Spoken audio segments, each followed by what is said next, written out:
তো চলো আজকে তোমাদেরকে দেখাবো ভি মার্টের কিছু ওয়েডিং স্পেশাল কালেকশন। এটার মানে এটা আমি কত রেটিং যদি দিই তাহলে কত দেবো আমি জানি না, বাট ড্রেসগুলো জাস্ট দেখো, 50% অফে কিন্তু তোমরা ভি মার্ট থেকে পেয়ে যাবে এই মুহূর্তে স্প্লানেডের। প্রতিটা ড্রেস আমার খুবই ভালো লেগেছে, বাট প্রথম যে ড্রেসটা দেখালাম সেটা আমার সব থেকে ভালো লেগেছে। প্রত্যেকটা লং ড্রেস, জাস্ট ড্রেসটা পরলেই হবে, নিচে তুমি যদি কোনো প্লাজো বা প্যান্ট যদি নাও করতে চাও তাহলেও কোনো খুব একটা প্রবলেম হবে না।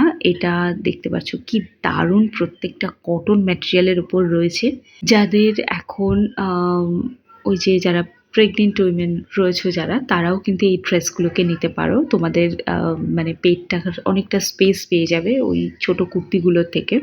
প্রতিটা ড্রেস অসম্ভব সুন্দর, বিয়ে বাড়িতে পরে যেতে পারো, যে কোনো ফাংশনের জন্য পরে যেতে পারো, এবং সামনে দুর্গাপুজোর জন্য কিন্তু এখন থেকেই শপিং করে রাখতে পারো। তাহলে দুর্গাপুজোর সময় কিন্তু মানে খুব বেশি খরচা হবে না, কারণ এখন এই ধরনের কুর্তিগুলোতে যে হারে ডিসকাউন্ট দিচ্ছে ওই সময় কিন্তু এই ডিসকাউন্টটা তোমরা পাবে না। আমি এটার উপরে একটা বড় ভ্লগ ভেবেছিলাম বানাবো, তারপরে ভাবলাম যে আমার বড় ভ্লগের থেকে শর্ট ভ্লগটা তোমরা দেখতে বেশি পছন্দ করছো, ওই জন্য ভাবলাম তোমাদেরকে এটাই আগে শেয়ার করে দিই। পুজোর আগে এই সেকশনের মানে ভিমার্টের ভিডিও তো অনেক দিয়েছি, বাট এই পার্টিকুলার এই সেকশনটার তোমরা কোনো ডিটেল ভ্লগ দেখতে চাও কিনা কমেন্ট করে জানাতে পারো।